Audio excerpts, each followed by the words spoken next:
Years ago, I got these Emotiva self-powered speakers, and we've been using them as computer speakers for years now. And recently, one of them started kind of going on the fritz, and it was making a weird buzzing noise.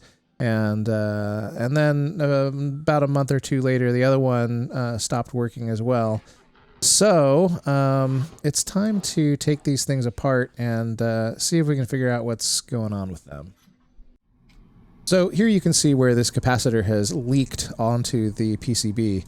So we're going to need to replace that. These kinds of capacitors do have a lifespan. They have like this electrolytic gel inside that can dry out over time, or sometimes it leaks out, as you can see, especially if they're in a hot environment like this amplifier.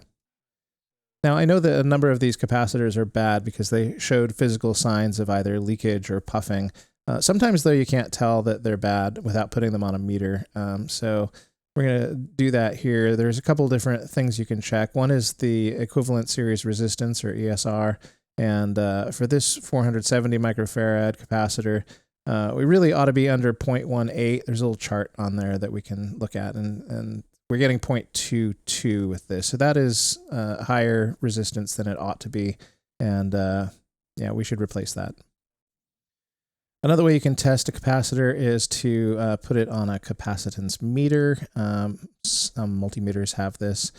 This one is going to measure in at about 1.7 microfarads. And if we take a look at the capacitor itself, I think this one should be 10. Yeah, 10 microfarads. So that is way out of spec. We'll need to replace that one for sure. All right, let's measure one more of these things. It's always a good idea to discharge capacitor before you put it on the scope. This one should measure up at 4,700 microfarads, and it's coming up at 4325. That's within 10%. That one's actually probably fine. Let's put it on the ESR meter, and yeah, so we've got a really low ESR. Meter's telling us that's a good cap with low ESR. So that one's actually fine, even though it looks kind of messed up. We're going to replace it anyway, though. So as long as we've got this thing open, we're just going to replace all of the capacitors, and that way we hopefully won't have to service this amplifier for many years. So first thing is just to get all the capacitors loaded onto the board. We're going to get them all soldered up and then just trim those tails off. And there's our amplifier board with all fresh capacitors on it.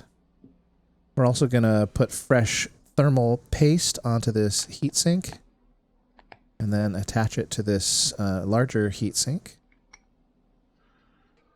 These Class AB amplifiers generate a lot of heat, so we need a lot of thermal mass to kind of draw the heat away from the amplifier and out into the back plate of the speaker enclosure, which is all aluminum.